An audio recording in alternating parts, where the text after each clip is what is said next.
Everyone, please join me in welcoming none other than Arjun Rampal. There we go. Okay. Hello, hello. Hi, hi, thank you. Welcome, Arjun. Thank you. Hello, how's everybody doing? Do I sit there? Yes. Okay, cool. Okay, I can see all of you now. See, you have both your sides are pretty. For me, it's only one side, so I had to pick this. Pretty? Yeah. Oh, good looking. That's not a nice thing to say to a guy. Pretty. Okay. Oh, it's wonderful to be here. So, thank you. Thank you for coming early in the morning. Google was insisting that I have a nice round tour of all their headquarters, so I went to the wrong campus and then to the wrong campus, and now finally I'm here. So it's great to be here. Well, finally, welcome to Google. We are Yeah. thrilled to have you here. No, it's wonderful to be here. As you can see, there's many Googlers in the audience live, but we also have many of your fans watching you from around the globe on YouTube Live right now. Yeah, I know. So hello to all of them watching. And I know they're all eager to hear from you, so we'll jump right in. Okay. And my first question, Arjun, for you is you had been in the Bay Area a few weeks ago. You came to promote something which we'll talk about in just a minute. But what are your impressions of the Bay Area, and what does this place tell you about? Do you ever want to make a movie out here? You know, actually, I was just thinking that because I was in this small little hotel, and it was so lonely. And I was just sitting there, and there were all these people with backpacks and, you know, young kids just moving around that place. And I'm thinking, okay, who's that guy? I wonder what app he's making, and I wonder what app he's making, and I wonder what he's coming up with. So, you know, you don't know what's really going on there, because it is, it's got a nice, calm energy, and I think it kind of brings you a certain amount of solitude where you can really sit and think. And I got a lot to think actually yesterday, so I'm glad I was here. And I would love to come back and visit and explore, and if I could make a movie here, it'd be great, yeah. But if any of you have a nice app I can invest in, please let me know before I leave. I'm sure there'll be plenty of ideas here. Okay, so all political correctness aside, I'm going to use this opportunity to tell you that you have been one of my biggest celebrity crushes growing up. Not only have been, you still are. You know, being a business graduate, I think in matrices a lot. So imagine there's this matrix of an x-axis that, you know, shows you the Greek god-like looks of an actor, and there's a y-axis that shows you the. Are we talking Silicon Valley language? I don't understand. No. I'm just talking basic maths. Okay. So let's say there's looks over here and superior acting skills here. You'll find many Bollywood stars that are on the far bottom right, great looking, and you'll find many that are up on the left corner there, amazing acting skills, but so-so on the looks department. You, for me, are on the up and the right that covers both these areas. So with this versatility and you know, being a fantastic actor as well as jaw-droppingly good-looking, tell me a little bit more about, and we know a lot about it. It sounds like a great app, no? Just now, I mean, what you said. Like rate your actors? The Crush app. No, but tell me a little bit more about how you moved from modeling into acting, and that take us on that ramp. Yeah, so actually I was going to be studying finance and business, and I was really into sports. I was doing 400 meters. I ran state level, and I really never thought that I would get into the entertainment business, because nobody from my family was. In fact, they were more from the army side. Everybody wanted me to join the army. My dad didn't join the army, but both my Dadaji and Nanaji both were from the army, very decorated. So I did not think I was the only boy. Mm-hmm. So obviously, you know, I didn't think I had any scope or chances. I loved watching the movies. From when I was a kid, I remember I used to go watch the movies, first day, first show, and, you know, then dress like those heroes for a little while.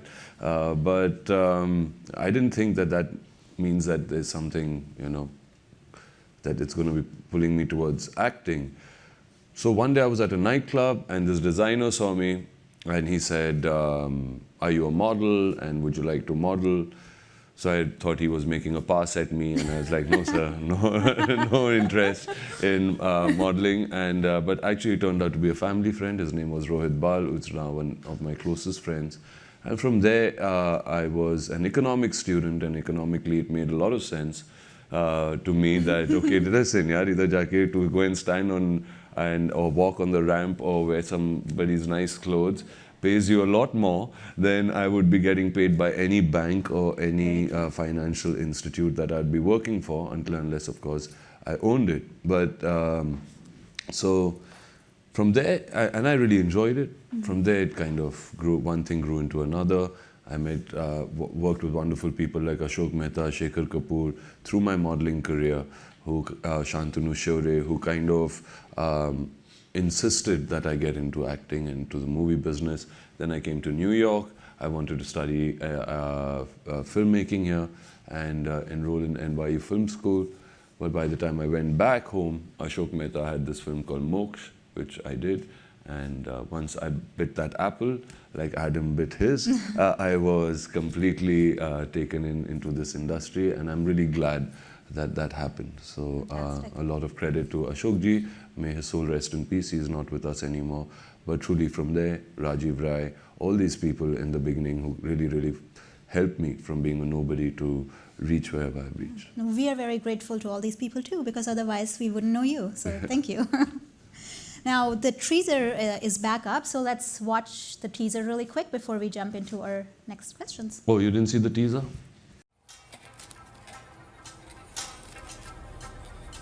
क्या तूने Persia का खून किया था? नहीं. क्या तू मकसूद को जानता है? कभी नहीं मिला. ये बीआरए गैंग क्या है? मालूम नहीं. तेरे को दगड़ी चल कर राजा मानते हैं. मैं कहीं का राजा नहीं. ताड़ा में तेरे को अरेस्ट किया गया था. फर्जी केस में डाला. चल रिकॉर्ड के लिए अपना नाम बता.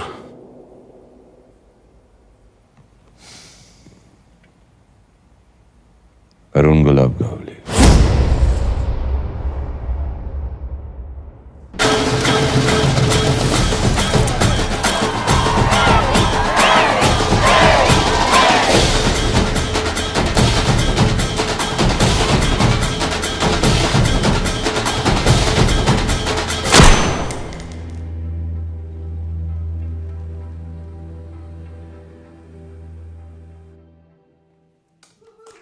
Fantastic.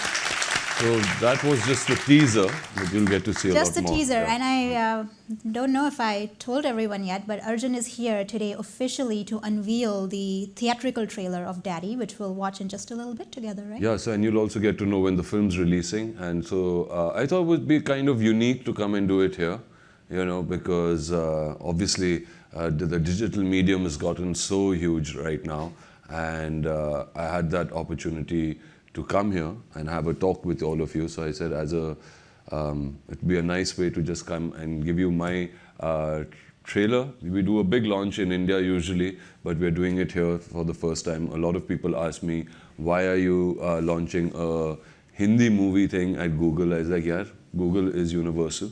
And you know, and I think it makes sense because digitally, I think today everybody watches it, and so you all push this and make it go completely viral, and make sure everybody's going to go and watch Daddy. And excuse me, technical sir, what उसका नाम क्या बोलूँगा उसको? Akshay. Hi, can you put the volume a little higher when you play the trailer? Yeah, thank you. Okay. Great, fantastic. Yeah. So you have been one of the most versatile Bollywood actors, and you're going to show us yet another facet of your skill in this movie. Tell us a little bit more about how did this come about, where did you get the idea from, and why did you go to about making a movie about a mobster in the first place? Well, you see, the first thing is basically every every actor's dream is really to play a gangster at one point in their lives, you know. I'm sure a lot of you boys will agree with me. Do you agree with me? A lot of you guys, you like that gangster film, right? I mean, you want to play that one gangster. And there have been so many gangster films that have been made, like The Godfather, Goodfellas, Scarface, you know, Satya, Sarkar, Company, really good films that have come out. And I was wondering now, who could I play? And there were these guys who came up to me who were producers earlier on this film, and they said, we'd like you to play Arun Gowli. Now, Arun Gowli, I said, okay, but what's the resemblance? You know, I mean, how do we even look alike? Because if you see Arun Gowli, and please Google him, and you will know. Once you know, it's completely different, the way we look. But I started reading up about him, and I found his life extremely intriguing. And I found him a very reluctant kind of a gangster, which was very, very different. You know, it wasn't the gangster who was going to be walking around with all guns blazing. He was a guy who used his mind. He was a guy who went through a journey which, you know, from gangster turned into a politician, was called a Robin Hood. And what was the most amazing part of it was that people call him Daddy. They don't call him Bhai, they don't call him Don, they don't call him, whatever are the terms that you use for gangsters in India. They call him Daddy. Why would somebody call him Daddy? Because he actually went out there and looked after a lot of people. Interesting. But at the same time, we wanted not to make this film a very propaganda kind of film. But I was still not impressed with the script that came to me earlier. So I kept rejecting it, but I got very obsessed with it. And in that process of my obsession, I locked myself in a hotel room for 3 months, and I started writing this story.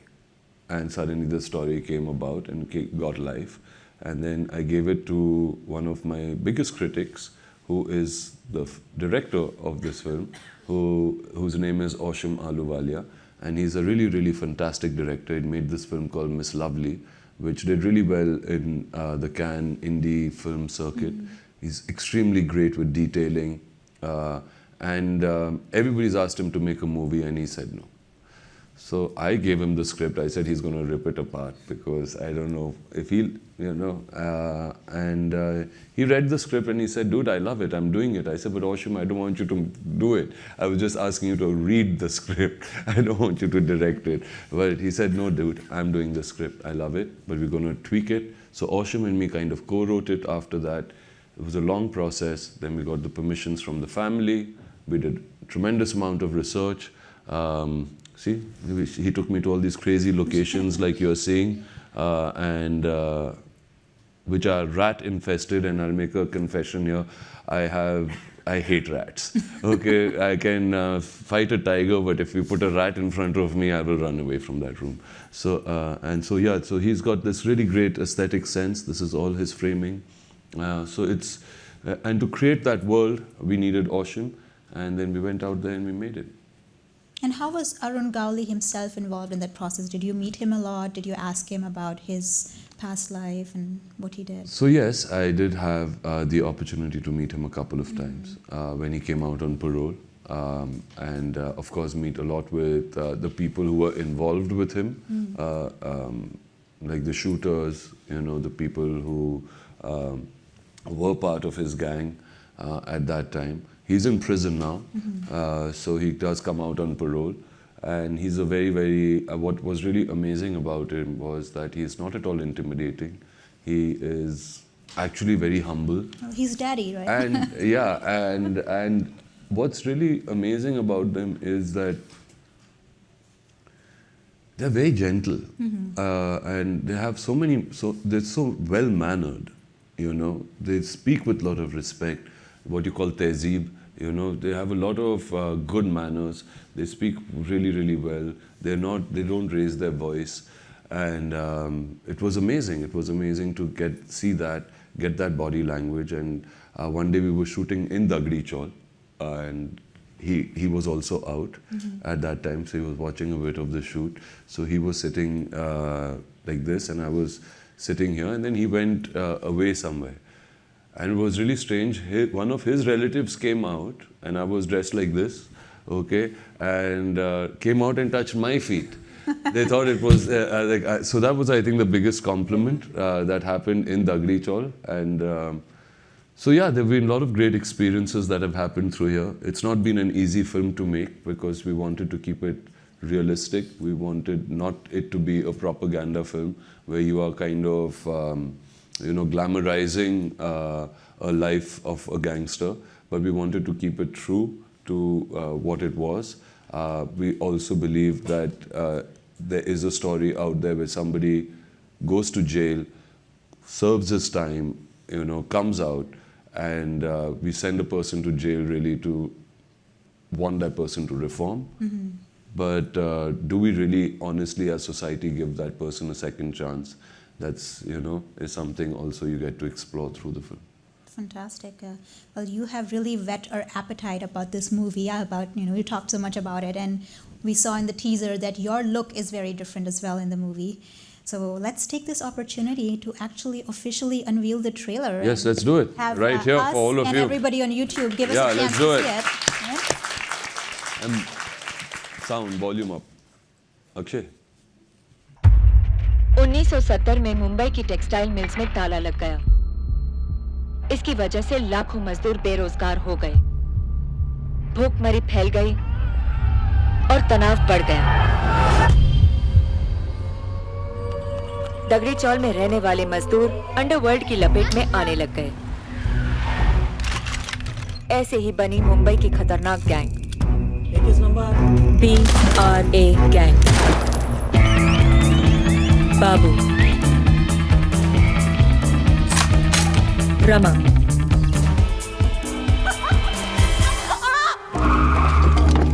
तूने देखा क्या रे कभी इसको? तू वक्त लगाएला? और अरुण, जो अलग ही मिट्टी का बना था। ये कहानी इसी की है। ये गोदी का एरिया अपना है। भाई को कौन समझाएगा? उसको जाके बोल, हमारे लिए, उसके लिए।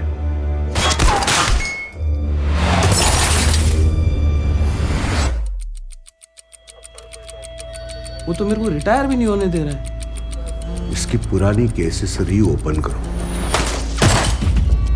चोर से चोरी किया। सिर्फ चोरी नहीं, खून किया।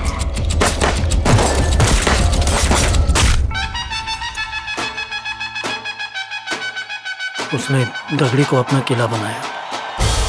उसको लगता है गांधी टोपी पहनने से आदमी गांधी बन जाता है। मैं भगोड़ा नहीं, ये मेरा देश छोड़ के नहीं भागने वाला।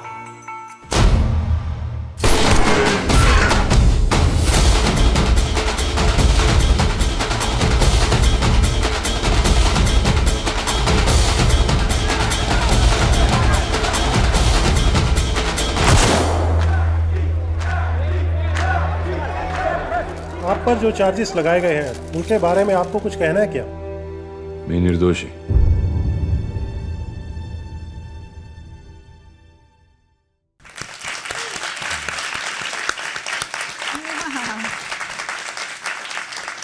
You don't look anything like yourself in this movie.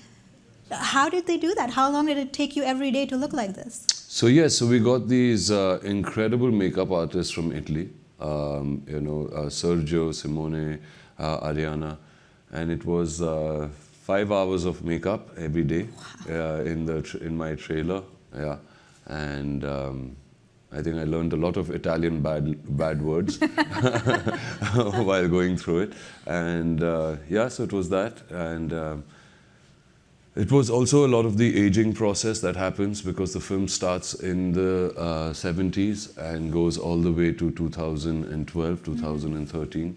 So it was a lot of, change in that. But yeah, and not just me, I think every actor in this film has gone through it. Every actor had to go through a lot of the makeup, the styling, just to get the body language right, and to the clothes and the costumes. So it was very, very interesting, and I think kind of spoils you somewhere, to be able to fit into these kind of worlds, and yeah. Very interesting. Well, we don't only have questions here, but we also got a lot of video questions for you from all across the globe. So we'd love to give you a glimpse into that and give you the opportunity to address those directly coming from the people on video. So let's play our first video question. Hi Arjun, this is Aditi. If you had a time machine, to which of your past movies making would you transport yourself back to because you had a lot of fun acting in it? Oh wow, which one would I? I've enjoyed all my movies, but one which I would really like to go back to would be Rock On. We had a lot of fun making that. It was a great crew, and it was great music.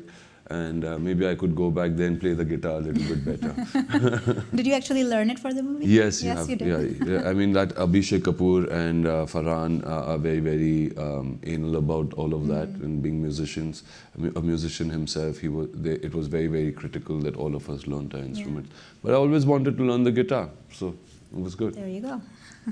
Fantastic. Well, talking about the versatility of the roles that you have played and also the different genres of movies you have done, right? Normally, when you think about Bollywood stars, a lot of them carve a niche for themselves. They're known as Bollywood chocolate actors or action heroes or dancers. And in the new generation these days, it's a little bit different. They're more versatile. They can do a little bit of everything. But honestly, you were one of the first ones who broke that mold and decided to do everything from comedy in Houseful to musical drama in Rock On to thrillers in Aankhein and Ek Ajnabi to romantic movies. You had Pyar Ishq Mohabbat, Dil Ka Rishta. Then you also did Rajniti and Satyagrah, which are political dramas. Yeah, and a villain in Om Shanti. Yeah, you did a villain. Yeah. You were a cop in a movie. Then now you're doing a criminal turned a politician. How do you go about deciding which roles you're going to take on, and how do you prepare for those? Actually, one of my main criteria of signing a film really is that if I went out there at the ticket counter, and if I was not in this movie, would I go and watch this film regardless? And that's the first question. So that's the story. User first. Huh? User first. That's how Google thinks too. So you have to, say, would I really want to be? Would I watch it? Then the second one is who the people are that you're associating with. Then obviously, what is the graph that your character has? And if it is just one-dimensional, I usually kind of stay away from it. But if it does have layers and allows me to explore a new expression, a new body language, or allows me to bring anything that would surprise me, which would then surprise my audience, is how I kind of like to choose my work. And there's very little work like that happens, so which would be only based around you. So it's good to experiment with parts that you can do in films. And then when you get a film like Daddy, you get a lot of layers, and you get a lot of experience where you can put together many layers together through your experience. So I guess that's how you do it. I like to do it. I get really bored doing the same thing. Right. If you tell me to do the same thing every single day, I wouldn't be able to do it. So if it is to work out in the same way, or to go and meet the same people every day, no, doesn't happen with me. I mean, it's easier to keep doing the same thing over and over again. Yeah, but I can't. The effort that you put in doing all these different things, it actually shows. So. Yeah, thank you. Absolutely. But, we have a second video question for you. Okay. Let's roll that. Hi Arjun, this is Nidhi. So my question is, in the recent years we have seen a lot of Bollywood celebrities doing Hollywood movies. So do we see Arjun Rampal in Hollywood soon? Okay. If you get me a nice agent, we'll talk about it. But I don't know. I guess, it's great. It's great. I mean, you see so many of our actors, especially Irfan, who has really, come out there and he's done some great work. Now there's Priyanka, Deepika, everybody who's coming out here as well and doing it. So I think it would be nice. They can take our actresses and we can take theirs and bring them to Bollywood and make them act with us. But it really depends again. If you, I think borders are kind of now diminishing, and everybody's kind of interacting. There's a big audience out here who likes to watch their own actors in good parts, in good mainstream Hollywood films. And so if something like that does come across, why not? But it has to be a really good part and something which would make all of you proud and not say, yaar, usne jaake kya kar diya wahan pe. It shouldn't be that. I'm sure we wouldn't say that. Don't worry. So let me come back to the reason why you were in the Bay Area a few weeks ago. You came to promote a charity called CRY, and I'm personally very fond of causes that support the betterment of children. So tell us a little bit more about CRY and how you got involved in that. So yes, as a kid, my father used to always insist, if it was anybody's birthday or if it was Mother's Day, Father's Day, you know, whatever, to go and buy a CRY card. Now, I had no clue what this CRY card was, so I used to buy these CRY cards, and they were really pretty. And then as you know, I got a little successful and I was on an aircraft or something, you know, you'd find this little envelope which said a CRY envelope. And so I just put money in there. And this went on for, I think, a few decades. And recently, the CRY approached me and they said that they were doing these gala events where they wanted to raise, you know, these dinners. I thought Daddy would have released, really, honestly, by then. So I was like, okay, fine, I'll come, you know, I'll do this. But then Daddy got pushed to the 21st of July, and I had committed to them a year ago. But I saw the body of work that they'd done. It's absolutely incredible. There, you know, 80 million children who are out of school in India. There are 30 million children who get pushed into child labor. There are 18.5 million children who are pushed into child marriage or sex trafficking. So, and Child really works on grassroots level. CRY really works on grassroots levels to help these children. And we went for these dinners, and it was a superb success from CRY America. We raised $500,000, okay, for all of them, and that's really going to help all these kids when we go back. So yeah, it was great, and I'm really, really happy I did it. And through that, I also got to come to Google here. So yes, it all comes together nicely, and that's where I end my trip. I've been, I think, on, I was just calculating today in the shower. It was, I think, 14 flights I've done in 12 days. That's what's happened. Yeah. Yeah, I know you've been flying back and forth from the East Coast, so thank you for coming back just for today's event. Really appreciate thank it. you. Now, CRY isn't the only social responsibility cause that you stand behind. Due to some personal experiences, you actually started a charity called Gwen Beat Cancer Foundation for cancer survivors. Tell us a little bit more about how that came about. So Gwen is the name of my mom. She was 3 years ago diagnosed with breast cancer, which got metastatic and went into the lungs. And so obviously, you know, you want to do everything for your mother. And we came here to New York and put her in the best hospital there. Sloan Kettering, wonderful doctor, Dr. Larry Norton, who did the best that he could with chemotherapy. But chemotherapy really takes its toll on your body. And this was the first experience I was having with anybody with cancer. And through this process, I said, it's expensive, you know, it is not cheap. The drugs are really expensive. In India, you don't have those kind of insurances that you guys have out here as well. But still, you know, even the treatment is very, very aggressive.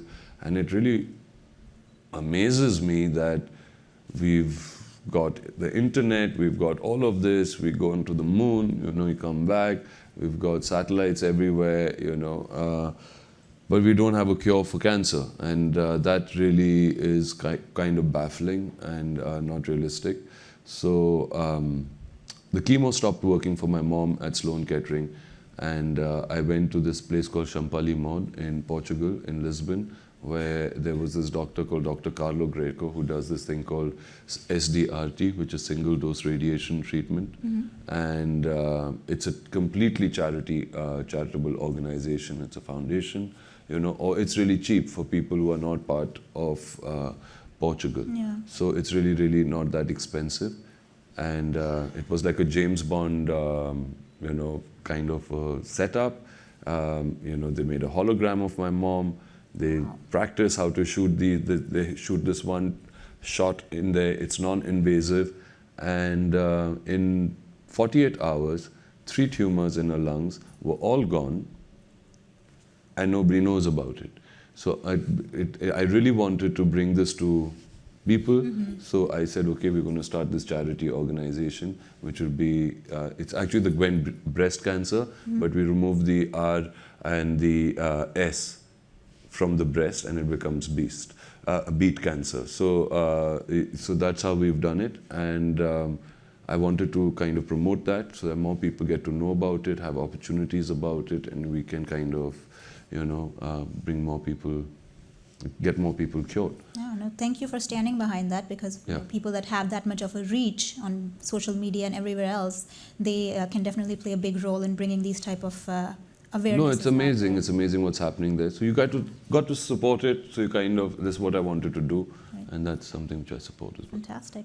So let's shift gears from reactive healthcare to proactive healthcare a little bit. We all know that you are a fitness enthusiast, and you've been talking about it a lot. But I also know that in the making of Daddy, you had to, well, shall I put it, look human. Just kidding. You had to look like a regular human being, right? Like somebody who doesn't work out or who was a mobster and didn't have like all the bulk. So how did that feel, not being able to work out for so long? And I'm sure it wasn't a linear process. You probably had to look a certain way for some shots and then another way for another shot. So how do you... Yeah, because the film kind of goes over so many decades. And yes, he's not a bodybuilder, Arun Rampal. He couldn't come with a six-pack and, muscles and all of that, because it would just make it... It was tough. I mean, I had not gone to the gym for 2 years through this process. I just ran a lot, and at some points I had to really be skinny. And then when he gets a little older, Oshim wanted a little more bulk on him. So, I had to then drink a lot of beers. And what a sad thing to do. So yes, these 2 years I lost a lot of my muscle quality, and but now I'm getting back into it slowly. I need to get back to the gym. I really missed it, and I realized the value of health because these last 2 to 3 years I don't think I've been very healthy.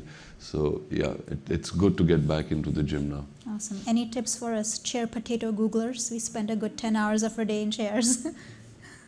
Really, 10 hours in a chair? Pretty much. Oh no, I don't envy you. No, I just believe if you look at exercise just as a necessity, as in as you need to eat or you drink water or breathe, or rest and sleep, look at exercise as well as a necessity and as your fuel.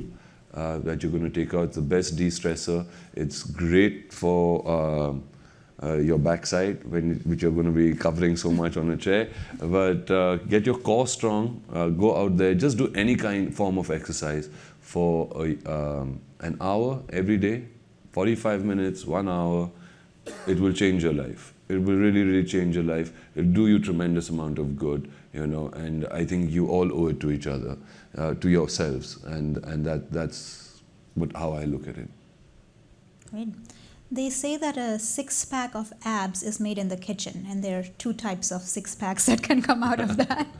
But tell us a little bit more about your diet. So yes, I eat healthy when I'm training and not being Arun Rampal. So when I wake up in the morning, what do you want to eat? No, everything that I eat. No, but just like, do you avoid certain things? Like, do you really love certain things that we may think is unhealthy, but it doesn't make a difference? It's good to eat everything. I don't think you should become a fanatic about, because that's a disease as well, according to me, because it's happened to me, where you say, okay, I want to get really shredded, I want like 5% body fat or 4% body fat. And then you kind of get obsessive about it. Anything obsessive is not good. Anything excessive is not good. So yes, if you want to shed body fat, obviously you lower your carb intake, take a more high protein diet, put more cardiovascular into your exercise, and as you lose it, then start kind of taking but you need carbs, you need carbs to fuel your exercise. So have good carbs. They're good carbs. There's good fats like avocado is a very good fat, and you get great avocados here in your region. Okay, and have lots of fruits, have lots of greens, and being Indians, most of you all are vegetarians as well. So greens are great. Have good pulses. maybe take a good protein shake to get enough of a protein intake inside of you. But most importantly, to eat like that, you also have to work out like that. You know, because you watch what you eat, you control what you eat, but it also, that food has to be like fuel that refuels your workout. So kind of just be aware, but don't say no to everything. We have great food, you know, and enjoy it. Enjoy it once a week, don't enjoy it every day. Great, thanks for the tips. We have lunch hour coming up soon after that, so Okay. I hope everybody paid attention. Now, you couldn't have come to Google and not expected that you'll be asked a question about technology. Oh, God. Yeah, no, it's not a Okay. hard one. It's not a hard one. So in today's world where everything has gone digital, and especially in the entertainment industry, we know from our own statistics that depending on how well you promote a movie digitally before its launch, it can really impact the launch week of the movie. And I know we are sitting right here using YouTube as a platform to talk about Daddy, but what else have you been doing digitally to promote your movies? Not only Daddy, but any other movie that you have produced or... I'm totally relying on you. No, you know, you do everything. You have Facebook, you have, you know, Twitter, you have Instagram. You know, you have so many websites today, you know, which promote your film, like Bollywood box office, you know, or you know, different. There's so many different kind of channels that you can use. There are lots of people who create a lot of, which we will be doing, which they make a lot of these gigs and programs around the film, you know, which go viral, and you know, youngsters really like that. Rather than just talking about the film, to take the mickey out of the film as well is fun. And if you can promote it, the whole idea is to get it as much out there as possible. So whatever the platforms are digitally that you can do it in, you do it in. Whatever we can do as filmmakers, which is to create and give you content like this, you know, which we put out there, is something which should be exciting enough for them to come in to watch it. But yes, we need all those platforms to come together and help us. And I saw you yesterday, you were personally sending out tweets and... yeah, I do it personally myself, and I get really irritated that it's only 134 characters. How am I going to get this in there? And there's so much to say. And then, you know, to do it through Instagram. And I was doing it on Facebook, and then we got lost. And I was like, okay, guys, I gotta go. I'm not going to make this. So I'm not very, like, tech savvy. But yeah, I think my kids are. My kids are super. Do they help you with the promotion? Yeah, they said, like, "Nah, what are you doing? That's not like a hashtag. You got to do this. You got to be cool. You got to be dope." I was like, "What's dope?" I mean, like, come on. So yeah. Fantastic. And then out of all the Google products that you may have used, which one would you say is, and I'm going to explain a concept to you before that. So there's this thing at Google, we call it the toothbrush test. And the toothbrush test means that every single one of our products needs to be used at least once a day, ideally twice by people. That's how we think about coming out with our products. So which of our products would you think serves as a toothbrush to you? It's not toothbrush, it's like a towel for me, you know what I mean, or clothes. Google, everything, I think your search engines, you know, the way you guys are, your Google Maps, I mean, it's genius.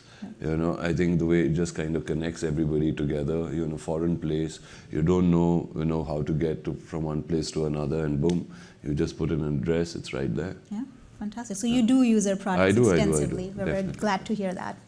Right, we also have a live question coming in right now because we are on live stream. So these questions came from your fans on social media. Okay. Who watched your trailer. So I'm just going to read out the first one. Any similarities between Arun Gavli and Arjun Rampal? This is in real life. Fans. totally, he was a mobster too. Yeah, we both daddies. All right. Here's another one from your fans. Which other real-life character would you like to play? Or have you thought about playing, let's say? Well, actually, I'm toying with one script right now. But right now, I think I'm done with a few real-life characters. I want to do something more fantasy. Yeah. Okay. Another one from your fans is a movie with a fictional script more challenging or less challenging than a biopic like you're doing with Daddy? I think a biopic definitely is more challenging because you're restricted and you got to stay true to the story. Fictional, you can, just become a pirate in the Caribbean. It's fine. And this last one, which I think is a fantastic request, could you recite a dialogue from the movie for us? Okay. What should I say? I don't know. I think the dialogue that he really uses in person also says Jai Shambho Narayan. That's what he does. And the other one is, which I really liked, where he says is, actually, you know what I would like to do is I would just like to play a little game with all of you out here, okay? Instead of saying my dialogues. I want you to know some lingo, like the gangster lingo. Okay, like how you all say dope and this, that, and I don't get it. Okay, I'm gonna ask you a few words. Chamkana. What does chamkana mean? Does anybody know what chamkana means?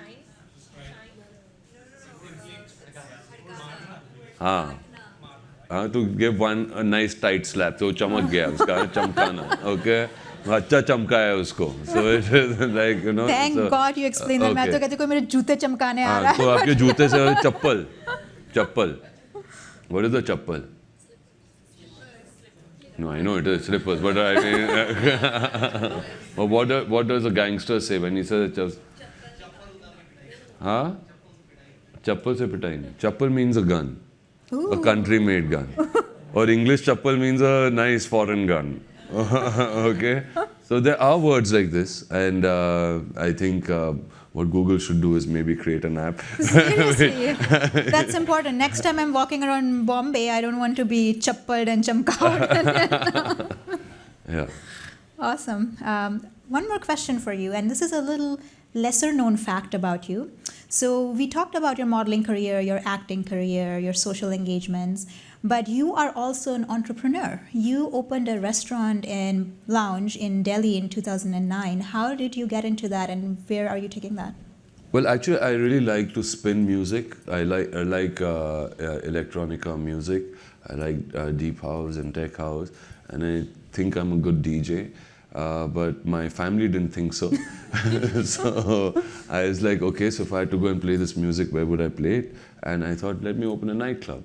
And let me go and I'm going to go and spin there. So, but I like music. I like to promote such artists. And I'm a foodie.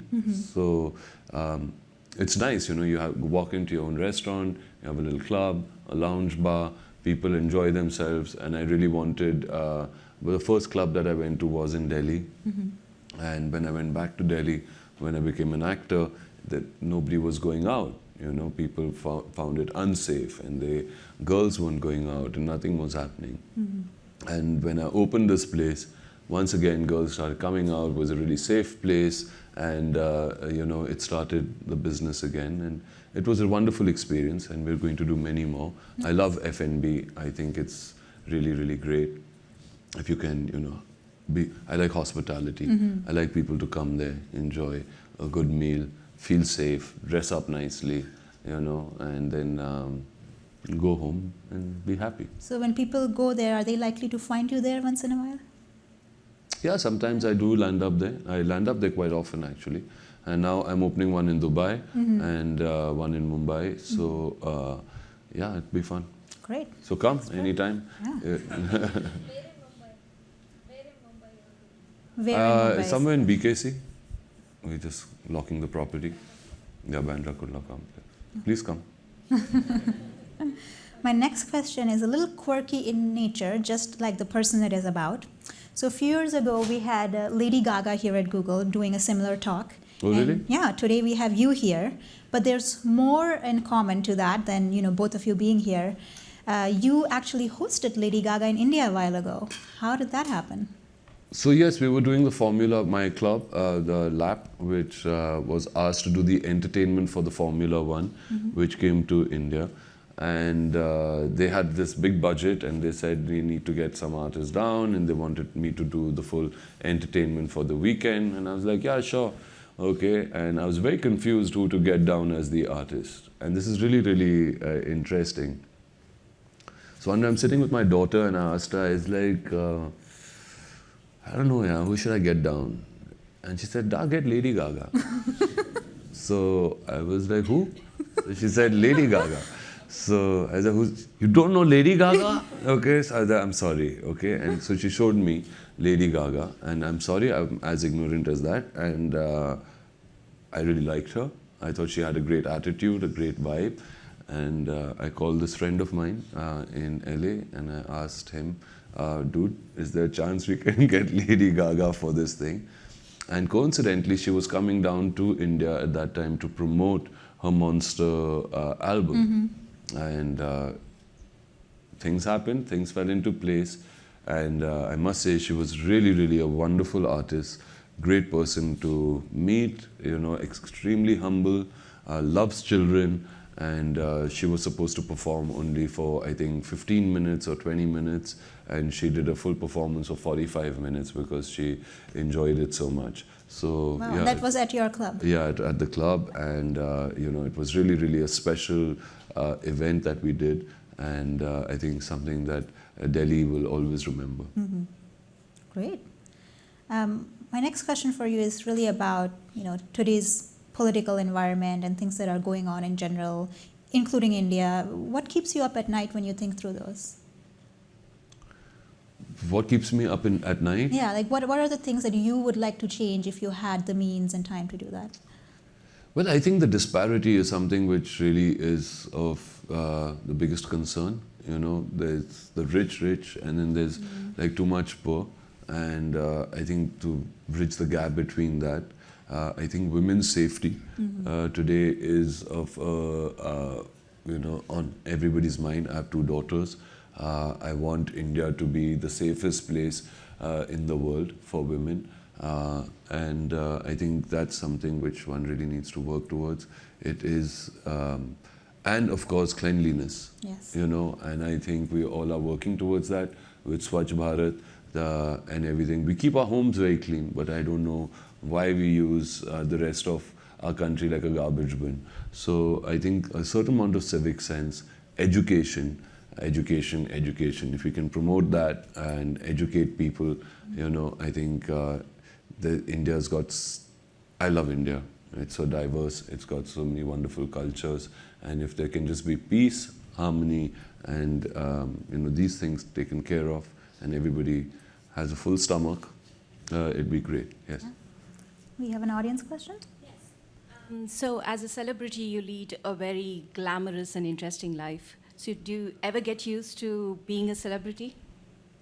Glamorous and interesting. I don't know. It looks glamorous and interesting from there. But really, I've been a celebrity now, if you can say it, for a long time. It's been, I think, I started modeling when I was 17, you know, and I'm 44 now, so what's that? That's like 27 years, you know, and it's a long time to be there. And I don't think of myself as a celebrity. I think everybody's kind of human, you know. I have a certain amount of power which a celebrity gives me to go and voice my opinions elsewhere and to get certain things done, like for example, all of this. But otherwise, I like to lead my life as normally as possible, and I'm as normal as any one of you out there, I promise you. Great. Unless we have any more audience questions, I have one last one for you. And we know we are super excited for July 21st to see Daddy. But with everything that, you know, takes a culmination like that, I'm sure you have other things on the horizon, projects you're thinking about. So what's next in the life of Arjun Rampal, professionally or personally? I think I just want to take a nice long holiday after this one and write my new script and, you know, take off and maybe come in this area. It's nice and quiet, and come here and make lots of noise. So that noise is always welcome. Yeah, so yeah, no, I think just take it easy right now. There's lots of scripts that are there. I have not had time to read them. I've been very busy with Daddy, and so as soon as this film releases, I'll take some time off. Do you write most of your own scripts, or do No, you co-write I've started them? enjoying it. It's nice to get involved on a writing level, because it helps you as an actor to really prepare yourself well. You know, obviously the writing is done by the pros. You know, the dialogue is given by all of them, and you know, the screenplay and all of that. You can work towards it, but I think the process is wonderful to be a part of, because it really helps you understand your characters really well. Yeah, that's a great point. Fantastic. With that, we wish you a ton of success with the launch of Daddy. And thank you very I'm much. sure everyone present here and many people on the live stream are going to go watch it on the 21st. We will keep our fingers crossed for this to be a great success. And thank you again for coming here. Thank you for having me. Spending the time with us. Thank you. It's been wonderful. Thank you for having me. Thanks a lot.